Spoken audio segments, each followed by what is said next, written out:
Hello, everybody.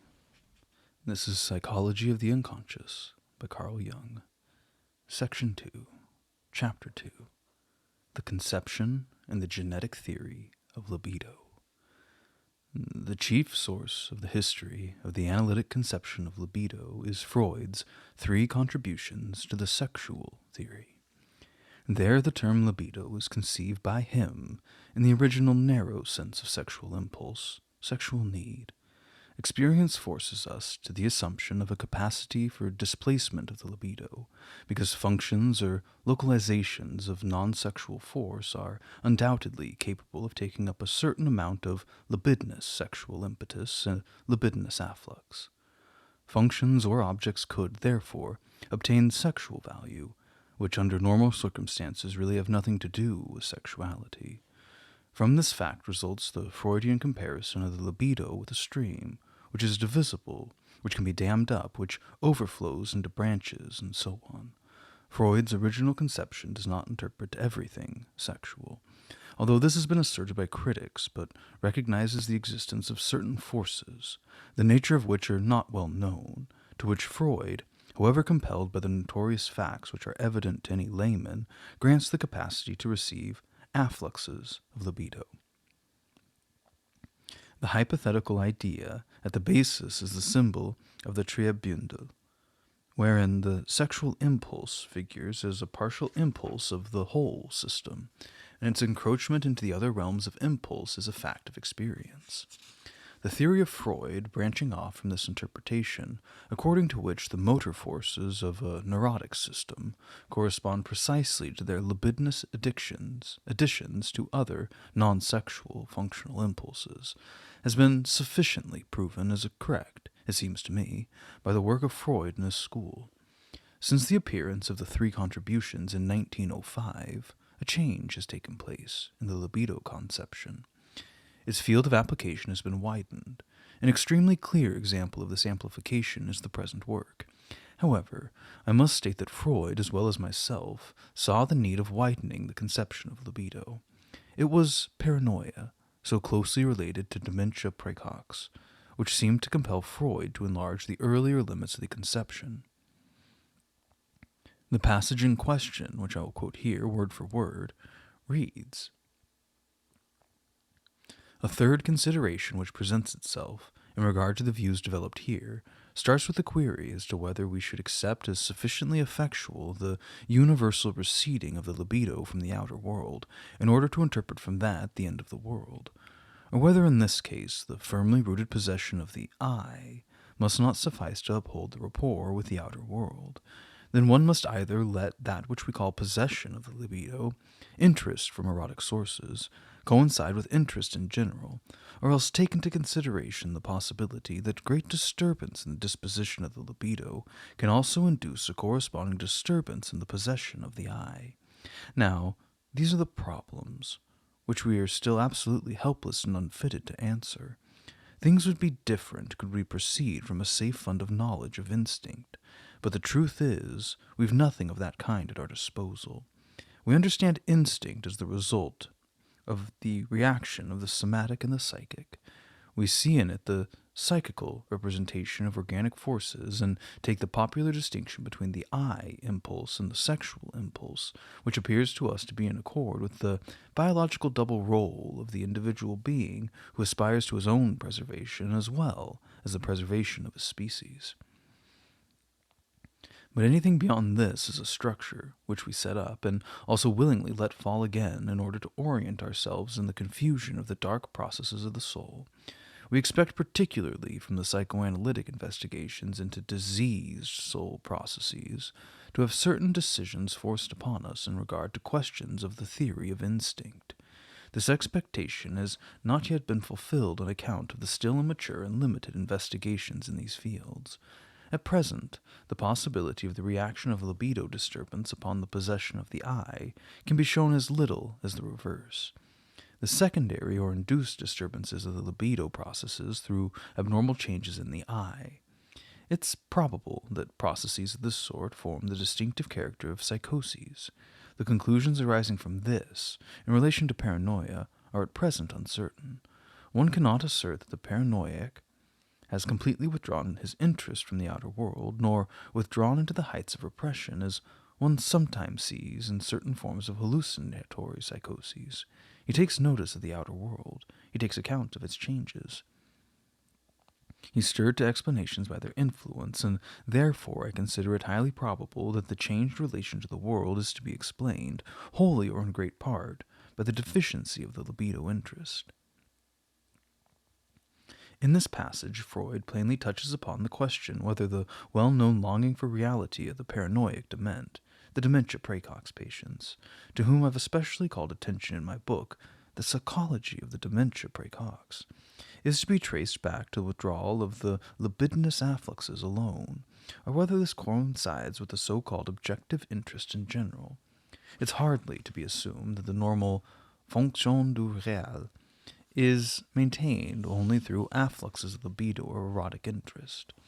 The fact is that in very many cases, reality disappears entirely, so that not a trace of psychological adaptation or orientation can be recognized. Reality is repressed under these circumstances and replaced by the contents of the complex. One must of necessity say that not only the erotic interest, but the interest in general has disappeared. That is to say, the whole adaptation to reality has ceased. To this category belong the stuporose and catatonic automatons. I've previously made use of the expression psychic energy in my Psychology of Dementia Praecox, because I was unable to establish the theory of this psychosis upon the conception of the displacement of the affluxes of libido. My experience, at that time chiefly psychiatric, did not enable me to understand this theory. However, the correctness of this theory in regard to neuroses, strictly speaking the transference neuroses, was proven to me later after increased experience in the field of hysteria and compulsion neuroses.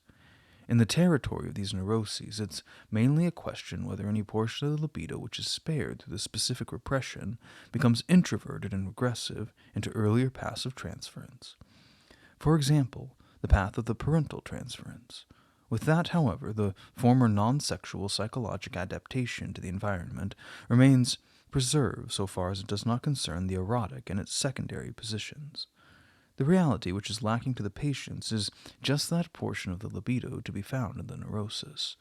In dementia praecox, on the contrary, not merely the portion of the libido which is saved in the well-known specific sexual repression is lacking for reality, but much more than one could write down to the account of sexuality in a strict sense. The function of reality is lacking to such a degree that even the motive power must be encroached upon in the loss. The sexual character of this must be disputed absolutely, for reality is not understood to be a sexual function. Moreover, if that were so, the introversion of the libido in the strict sense must have as a result a loss of reality in the neuroses, and indeed a loss which could be compared with that of dementia praecox. These facts have rendered it impossible for me to transfer Freud's theory of libido to dementia praecox, and therefore I am of the opinion that Abraham's investigation is hardly tenable theoretically from the standpoint of the Freudian theory of libido. If Abraham believes that through the withdrawal of the libido from the outer world, the paranoid system or the schizophrenic symptomology results, then this assumption is not justified from the standpoint of the knowledge of the time, because a mere libido introversion and regression leads speedily, as Freud's clearly shown, into the neuroses, and, strictly speaking, into the transference neuroses, and not into dementia praecox. Therefore, the transference of the libido theory to dementia praecox is impossible, because this illness produces a loss of reality, which cannot be explained by the deficiency of the libido defined in the narrow sense. It affords me especial satisfaction that our teacher also, when he laid his hand on the delicate material of the paranoiac psychology, was forced to doubt the applicability of the conception of libido held by him at that time. The sexual definition of this did not permit me to understand those disturbances of function, which affect the vague territory of the hunger instinct just as much as that of the sexual instinct. For a long time, the theory of libido seemed to me inapplicable to dementia praecox. With increasing experience in analytical work, however, I became aware of a gradual change in my conception of libido. In place of the descriptive definition of the three contributions, there gradually grew up a genetic definition of the libido, which rendered it possible for me to replace the expression psychic energy by the term libido. I was forced to ask myself whether indeed the function of reality today does not consist only in its smaller part of libido sexualis and in a greater part of other impulses. It's still a very important question whether phylogenetically the function of reality is not, at least in a great part, of sexual origin. To answer this question directly in regard to the function of reality is not possible, but we shall attempt to come to an understanding indirectly. A fleeting glance at the history of evolution is sufficient to teach us that countless complicated functions to which today must be denied any sexual character were originally pure derivations from the general impulse of propagation. During the ascent through the animal kingdom, an important displacement in the fundamentals of the procreative instinct has taken place. The mass of the reproductive products, with the uncertainty of fertilization, has more and more been replaced by a controlled impregnation with an effective protection of the offspring. In this way, part of the energy required in the production of the eggs and sperma has been transposed into the creation of mechanisms for allurement and for protection of the young. Thus, we discover the first instincts of art in animals used in the service of the impulse of creation and limited to the breeding season. The original sexual character of these biological institutions became lost in their organic fixation and functional independence. Even if there can be no doubt about the sexual origin of music, still it would be a poor, unesthetic generalization if one were to include music in the category of sexuality. A similar nomenclature would then lead us to classify the Cathedral of Cologne as mineralogy, because it's built of stones. It can be a surprise only to those to whom the history of evolution is unknown to find how few things there really are in human life which cannot be reduced in the last analysis to the instinct of procreation. It includes very nearly everything, I think, which is beloved and dear to us. We spoke just now of libido as the creative impulse, and at the same time we allied ourselves with the conception which opposes libido to hunger, in the same way that the instinct of the preservation of the species is opposed to the instinct of self-preservation. In nature, this artificial distinction doesn't exist. Here we see only the continuous life impulse, the will to live, which will attain the creation of the whole species through the preservation of the individual. Thus far, this conception coincides with the idea of the will of Schopenhauer, for we can conceive will objectively only as a manifestation of an internal desire. This throwing of psychological perceptions into material reality is characterized philosophically as introjection. Ferenczi's conception of introjection denoted the reverse, that is, the taking of the outer world into the inner world. Naturally, the conception of the world was distorted by introjection. Freud's conception of the principle of desire is a voluntary formulation of the idea of introjection, while his once more voluntarily conceived principle of reality corresponds functionally to that which I designate as corrective reality, and R. Avenarius designates as imperiocritisch principalia coordination. The conception of power owes its existence to this very introjection. This has already been said expressively by Galileo in his remark that his origin is to be sought in the subjective perception of the muscular power of the individual. Because we've already arrived at the daring assumption that libido, which was employed originally in the exclusive service of egg and seed production, now appears firmly organized in the function of nest building, and can no longer be employed otherwise. Similarly, this conception forces us to relate it to every desire, including hunger, for now we can no longer make any essential distinction between the will to build a nest and the will to eat. This view brings us to a conception of libido, which extends over the boundaries of the physical sciences into a philosophical aspect. To a conception of the will in general, I must give this bit of psychological voluntarismus into the hands of the philosophers for them to manage. For the rest, I refer to the words of Schopenhauer relating to this. In connection with the psychology of this conception, by which I understand neither metapsychology nor metaphysics, I am reminded here that the cosmogenic meaning of Eros in Plato and Hesiod, and also the Orphic figure of Phanes, the Shining One, the first created, the father of Eros. Phanes is orphically, and Phanes has also orphically the significance of Priapus. He is a god of love, bisexual, and similar to Theban Dionysus Lysius. The Orphic meaning of Phanes is similar to that of the Indian Kama, the god of love, which is also the cosmogenic principle. To Plotinus of the Neoplatonic school, the world soul was the energy of the intellect. Plotinus compares the One, the creative primal principle, with light in general, the intellect with the sun, the world soul with the moon. In another comparison, Plotinus compares the One with the Father, the intellect with the sun. The One, designated as Uranus, is transcendent. The Sun as Kronos, has dominion over the visible world. The world soul, designated as Zeus, appears as subordinate to him. The One, or the Ousia, of the whole existence, is designated by Plotinus as hypostatic, also as the three forms of emanation. One substance in three forms, as Druze observed. This is also the formula of the Christian Trinity, God the Father, God the Son, and God the Holy Ghost, as it was decided upon at the councils of Nicaea and Constantinople. It may also be noticed that certain early Christian sectarians attributed a material significance to the Holy Ghost, the world soul or moon. See what follows concerning Chi of Timaeus.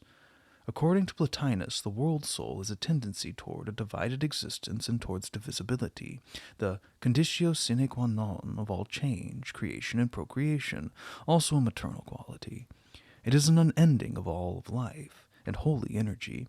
It is the living organism of ideas which attain in its effectiveness and reality. The intellect is its procreator, its father, which having conceived it brings it to development and thought. What lies enclosed in the intellect comes to development in the world soul as logos, fills it with meaning, and makes it as if intoxicated with nectar. Nectar is analogous to soma, the drink of fertility and life, also sperma. The soul is fructified by the intellect. As oversoul, it's called the heavenly Aphrodite. As the undersoul, it's called the earthly Aphrodite. It knows the birth pangs and so on. The bird of Aphrodite, the dove, is not without good cause the symbol of the Holy Ghost. This fragment of the history of philosophy, which may easily be enlarged, shows the significance of the endo-psychic perception of the libido and of its symbolism in human thought.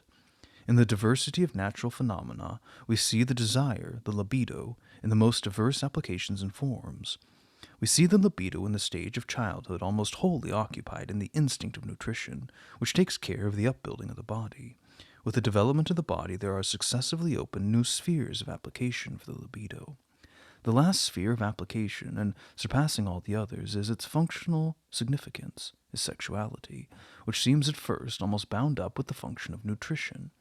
Compare with this the influence on procreation of the conditions of nutrition in lower animals and plants. In the territory of sexuality, the libido wins that formation, the enormous importance of which has justified us in the use of the term libido in general. Here the libido appears very properly as an impulse of procreation, and almost in the form of an undifferentiated sexual primal libido, as energy of growth, which clearly forces the individual towards division, budding, etc. The clearest distinction between the two forms of libido is to be found amongst the animals, in whom the stage of nutrition is separated from the sexual stage by a chrysalis stage. From the sexual primal libido, which produced millions of eggs and seeds from one small creature, derivatives have been developed with the great limitation of the fecundity, derivatives in which the functions are maintained by the special differentiated libido. This differentiated libido is henceforth desexualized because it is dissociated from its original function of egg and sperma production, nor is there any possibility of restoring it to its original function. Thus, in general, the process of development consists in an increasing transformation of the primal libido, which only produced products of generation, to the secondary functions of allurement and protection of the young. This now presupposes a very different and very complicated relation to reality, a true function of reality, which, functionally inseparable, is bound up with the needs of procreation. Thus, the altered mode of procreation carries with it, as a correlate, a correspondingly heightened adaptation to reality. In this way, we attain an insight into certain primitive conditions of the function of reality. it would be radically wrong to say that its compelling power is a sexual one. It was a sexual one to a large extent. The process of transformation of the primal libido into secondary impulses always took place in the form of affluxes of sexual libido. That is to say, sexuality became deflected from its original destination, and a portion of it turned, little by little, increasing in amount, into the phylogenetic impulse of the mechanisms of allurement and of protection of the young. This diversion of the sexual libido from the sexual territory into associated functions is still taking place. Where this operation succeeds without injury to the adaptation of the individual is called sublimation. Where the attempt does not succeed, it is called repression. The descriptive standpoint of psychology accepts the multiplicity of instincts, among which is the sexual instinct, as a special phenomenon. Moreover, it recognizes certain affluxes of libido to non-sexual instincts. Quite otherwise is the genetic standpoint. It regards the multiplicity of instincts as issuing from a relative unity, the primal libido. It recognizes that definite amounts of the primal libido are split off, as it were, associated with the newly formed functions and finally merged into them. As a result of this, it is impossible, from the genetic standpoint, to hold to the strictly limited conception of libido as a descriptive standpoint. It leads inevitably to a broadening of the conception. With this, we come to the theory of libido that I've surreptitiously introduced in the first part of the work for the purpose of making this genetic conception familiar to the reader. The explanation of this harmless deceit I've saved until the second part. For the first time, through this genetic idea of libido, which in every way surpasses the descriptive sexual, the transference was made possible of the Freudian libido theory into the psychology of mental disease. The passage quoted above shows how the present Freudian conception of libido collides with the problem of the psychoses. Therefore, when I speak of libido, I associate with it the genetic conception which contains not only the immediate sexual, but also the amount of desexualized primal libido. When I say a sick person takes his libido away from the outer world in order to take possession of the inner world with it, I do not mean that he takes away merely the affluxes from the function of reality, but takes energy away, according to my view, from those desexualized instincts which regularly and properly support the function of reality. With this alteration in this libido conception, certain parts of our terminology need revision as well. As we know, Abraham has undertaken the experiment of transferring the Freudian libido theory to dementia praecox and has conceived the characteristic lack of rapport and the cessation of the function of reality as autoeroticism. This conception needs revision. Hysterical introversion of the libido leads to autoeroticism, since the patient's erotic afflux of libido designed for the function of adaptation is introverted, whereby his ego is occupied by the corresponding amount of erotic libido. The schizophrenic, however, shuns reality far more than merely the erotic afflux would account for. Therefore, his inner condition is very different from that of the hysteric. He's more than autoerotic. He builds up an intrapsychic equivalent for reality, which his purpose is necessarily to employ other dynamics than that afforded by the erotic afflux. Therefore, I must grant to Bleuler the right to reject the conception of autoeroticism, taken from the study of hysterical neuroses, and their legitimate, and to replace it by the conception of autismus. I'm forced to say that this term is better fitted to facts than autoeroticism. With this I acknowledge my earlier idea of the identity of autismus, Bleuler, and autoeroticism, Freud, as unjustified, and therefore retract it. This thorough revision of the conception of libido has compelled me to say this. From this consideration, it follows necessarily that the descriptive psychologic conception of libido must be given up in order for the libido theory to be applied to dementia praecox. That is there applicable is best shown to Freud's brilliant investigation of Schreber's fantasies. The question now is whether this genetic conception of libido proposed by me is suitable for the neuroses. I believe that this question may be answered affirmatively, natura non fecit saltum. It's not merely to be expected, but it's also probable that at least temporary functional disturbances of various degrees appear in the neuroses, which transcend the boundaries of the immediate sexual. In any case, this occurs in psychotic episodes. I consider the broadening of the conception of libido, which is developed through the most recent analytic work, as a real advance, which will prove of a special advantage in the important field of introversion psychoses. Proof of the correctness of my assumptions are already at hand. It's become apparent through a series of researches at the Zurich School, which are now published in part, that the fantastic substitution products which take place of the disturbed function of reality bear unmistakable traces of archaic thought. This confirmation is parallel to the postulate asserted above, according to which reality is deprived not merely of an immediate individual amount of libido, but also of an already differentiated or desexualized quantity of libido, which among normal people has belonged to the function of reality ever since prehistoric times. A dropping away of the last acquisition of the function of reality, or adaptation, must of necessity be replaced by an earlier mode of adaptation. We find this principle already in the doctrines of the neuroses, that is, that a repression resulting from the failure of a recent transference is replaced by an old way of transference, namely, through a regressive revival of the parent imago. The transference neurosis, hysterical, where merely a part of the immediate sexual libido is taken away from reality by a specific sexual repression, the substituted product is a fantasy of individual origin and significance, with only a trace of those archaic traits found in the fantasies of those mental disorders which a portion of the general human function of reality organized since antiquity has broken off. This portion can be replaced only by a general valid archaic surrogate. We owe a simple and clear example of this proposition to the investigation of Honegger, a paranoiac of good intelligence who has a clear idea of the spherical form of the earth and its rotation around the sun, replaces the modern astronomical views by a system worked out in great detail, which one must call archaic, in which the earth is flat disk, over which the sun travels. I am reminded of the sun phallus mentioned in the first part of his book, for which we are also indebted to Honegger. Spielrein has likewise furnished some interesting examples of archaic definitions, which begin in certain illnesses to overlay the real meanings of the modern word. For example, Spielrein's patient has correctly discovered the mythological significance of alcohol, the intoxicating drink, to be an effusion of seed. She also has a symbolism of boiling, which I must place parallel to the especially important alchemistic vision of Zosimos, who found people in boiling water within the cavity of the altar. The patient used earth in place of mother, and also water to express mother. I refrain from further examples because further work of the Zurich School will furnish abundant evidence of this sort.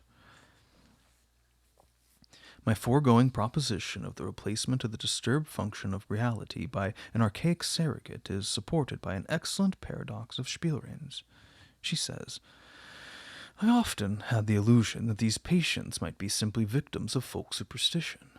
As a matter of fact, patients substitute fantasies for reality, fantasies similar to the actual incorrect mental products of the past, which, however, were once the view of reality. As the Zosimos vision shows, the old superstitions were symbols which permitted transitions to the most remote territory. This must have been very expedient for certain archaic periods, for by this means convenient bridges were offered to lead a partial amount of libido over into the mental realm. Evidently, Spielrein thinks a similar biological means of the symbols when she says, thus a symbol seems to me to owe its origin in general to the tendency of a complex for dissolution in the common totality of thought. The complex is robbed by that of the personal element. This tendency towards dissolution, transformation of every individual complex is the motive of poetry, painting, and every sort of art.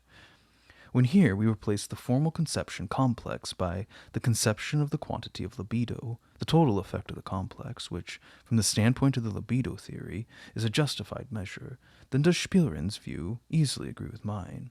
When primitive man understands in general what an act of generation is, then according to the principle of the path of least resistance, he can never arrive at the idea of replacing the generative organs by a sword blade or a shuttle. This is the case with certain Indians who explain the origin of mankind by the union of two transference symbols. He then must be compelled to devise an analogous thinking in order to bring a manifest sexual interest upon an asexual expression.